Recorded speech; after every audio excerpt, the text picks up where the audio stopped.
সম্পর্ক ভিত্তির জায়গাটা এরকম, আপনি এইটাকে অন্য কিছু দিয়ে আপনি মেজার করতে পারবেন না। আমরা দেখেছি যে যকসু নির্বাচন নিয়ে এই প্রশাসনের প্রতি আমরা আস্থা রাখতে পারছি না। আমরা দেখেছি 27 তারিখ নির্বাচন শিক্ষার্থীদের কোনো মতামত না নিয়েই তারা 22 তারিখে নিয়েছে, 22 তারিখের নির্বাচন আবার 30 তারিখে নিয়েছে। এরকম করতে করতে তারা নির্বাচন কোথায় নিয়ে যায় সেই ব্যাপারে আমরা খুবই শঙ্কিত। সেই জায়গাটাকে চিন্তা করে আমরা যদি আমাদের একদম প্রাথমিক যেই চাহিদা, আমাদের যে আবাসন বৃত্তি সম্পর্ক বৃত্তির জন্য আমরা জানতাম যে যমুনা গেলে আমাদের উপর লাঠিপেটা করা হবে, আমাদের টিয়ার গ্যাস ছোড়া হবে, আমাদের ভাই বোনদের উপর আঘাত করা হবে, তারপর আমরা লং মার্চ যমুনা করেছি এবং সম্পর্ক বৃত্তির দাবি আদায় করেছি। সুতরাং আমাদের কাছে মনে হচ্ছে যে সম্পর্ক বৃত্তি নিয়ে যে কোনো প্যানেল, যে কোনো কেউ কথা বলুক এবং আমরা এটাই চাই।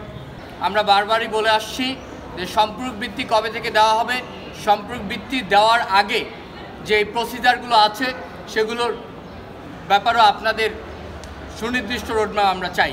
আপনারা জানেন শেষ অনশন কর্মসূচিতেও আমরা সম্পর্ক বৃত্তির রোডম্যাপ চেয়েছি এবং তারা বলেছে নভেম্বরের মধ্যেই তারা যে সকল শিক্ষার্থীরা সম্পর্ক বৃত্তি পাবে তাদের তালিকা প্রকাশ করবে। কিন্তু নভেম্বর চলে গেল, ডিসেম্বরের আজকে 5 তারিখ, এখন পর্যন্ত তালিকা প্রকাশ করা হয়নি এবং কবে থেকেই শিক্ষার্থীরা তাদের সম্পর্ক বৃত্তি পাবে সেই নিয়েও তাদের কোনো সারা শব্দ আমরা দেখতে পাচ্ছি না। আমরা গতকালকে দেখেছি একটি সিন্ডিকেট মিটিং হয়েছে এবং আমরা সিন্ডিকেট মিটিংয়ের পূর্বে আমরা সেখানে গিয়েছিলাম।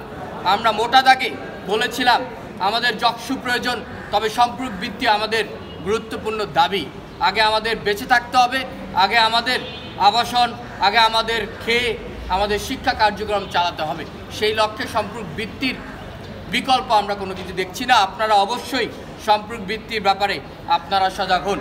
কিন্তু আমরা হতাশ হলাম, সিন্ডিকেট মিটিংয়ে তারা সম্পর্ক বৃত্তি নিয়ে কিছু বলেনি।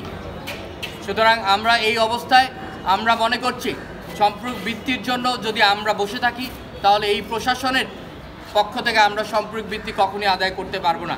তারই ধারাবাহিকতা আমরা আগামী রবিবার সম্পর্ক বৃত্তির সুনির্দিষ্ট রোডম্যাপ অর্থাৎ সম্পর্ক বৃত্তির তালিকা এবং সম্পর্ক বৃত্তির কত টাকা করে কবে থেকে পাবে এই রোডম্যাপের দাবিতে আগামী রবিবার আমরা বিসি ভবনের সামনে অবস্থান কর্মসূচি করব ঐক্যবদ্ধ নির্ভীক জবিয়ান প্যানেলের পক্ষ থেকে।